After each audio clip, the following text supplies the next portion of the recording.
ಬೆಂಗಳೂರಿನಲ್ಲಿ ಸಾರಿಗೆ ಸಂಚಾರ ಕಂಪ್ಲೀಟ್ ಸ್ತಬ್ಧ. ಕೆಎಸ್ಆರ್ಟಿಸಿ ಮತ್ತು ಬಿಎಂಟಿಸಿ ನೌಕರರ ಸಂಘದಿಂದ ಬೆಂಬಲ. ಬಸ್ ರೋಡಿಗಿಳಿಸುವ ಬಗ್ಗೆ ಇವತ್ತು ರಾಮಲಿಂಗಾರೆಡ್ಡಿ ಸಾರಿಗೆ ಸಚಿವರು ಸಭೆ ಮಾಡ್ತಾರೆ. ಬಂದಿನ ಪರಿಸ್ಥಿತಿ ನೋಡಿ ರೋಡಿಗಿಳಿಸೋಕೆ ನಿರ್ಧಾರ ಮಾಡ್ತಾರಂತೆ. ಓಲಾ ಊಬರ್ ಕಥೆಯೂ ಕೂಡ ಇದೆ. ಓಲಾ ಊಬರ್ ಸಂಘಟನೆಗಳಿಂದಲೂ ಕೂಡ ಬಂದ್ಗೆ ಬೆಂಬಲ.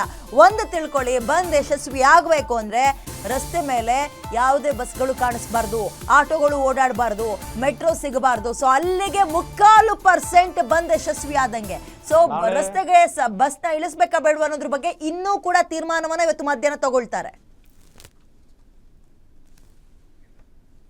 ಬಗ್ಗೆ ಬಹಳ ವರ್ಷಗಳಿಂದ ಕೂಡ ಹೋರಾಟ ಮಾಡಿಕೊಂಡು ಬರ್ತಾ ಇದ್ದಾರೆ. ನಾಳೆ ಮೊನ್ನೆ ನಡೆದಂಥ MES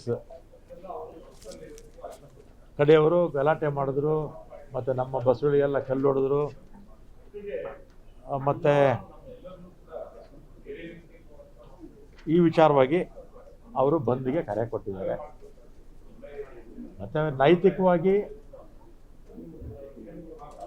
ಅವರ ಬಂದು ಅವ್ರು ಮಾಡೋದು, ಕರೆ ಕೊಟ್ಟಿರೋದು, ಅದು ನಮ್ಮ ನೆಲ ಜಲ ಭಾಷೆ ಬಗ್ಗೆ ಅವ್ರಿಗಿರ್ತಕ್ಕಂಥ ಕಾಳಜಿ ಅರ್ಥ ಆಗುತ್ತೆ. ಮತ್ತು ಸಾರ್ವಜನಿಕರಿಗೂ ತೊಂದರೆ ಆಗಬಾರ್ದಲ್ಲ. ಯಾಕೆಂದರೆ ಪ್ರತಿದಿನ 1 ಕೋಟಿ ಜನ ನಮ್ಮ KSRTC ಬಸ್ಸುಗಳಲ್ಲಿ ಓಡಾಡ್ತಾರೆ, ಮತ್ತು ಎಕ್ಸಾಮ್ಸು ಕೂಡ ನಡೀತಾ ಇದೆ.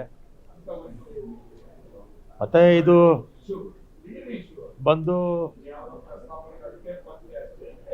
ನಾಳೆ ಕರೆದಿರ್ತಕ್ಕಂಥದ್ದು ನಮ್ಮ ಯೂನಿಯನ್ಸ್ ಇದೆ. ನಮ್ಮಲ್ಲಿ ಅವ್ರ ಯೂನಿಯನ್ಸ್ ಅವ್ರು ಏನು ಮಾಡ್ತಾರೋ ನನಗೆ ಗೊತ್ತಿಲ್ಲ. ಅವ್ರ ಸಂಘಟನೆಗಳವರು ಬೆಂಬಲ ಕೊಡ್ತಾ ಇದ್ದಾರೋ, ಬೆಂಬಲ ಕೊಡ್ತಾರೋ ಇಲ್ವೋ ನನಗೆ ಗೊತ್ತಿಲ್ಲ. ಸಂಘಟನೆಗಳೆಲ್ಲ ಒಂದಾಗಿ ಬೆಂಬಲ ಕೊಟ್ಟರೆ ಬಸ್ ಓಡೋದಿಲ್ಲ. ಅವ್ರು ಬೆಂಬಲ ಕೊಡಲಿಲ್ಲ ಅಂದರೆ ಬಸ್ಸು ಸಹಜವಾಗಿರುತ್ತೆ. ನಾಳೆ ಅನೇಕ ಸಂಘ ಸಂಸ್ಥೆಗಳು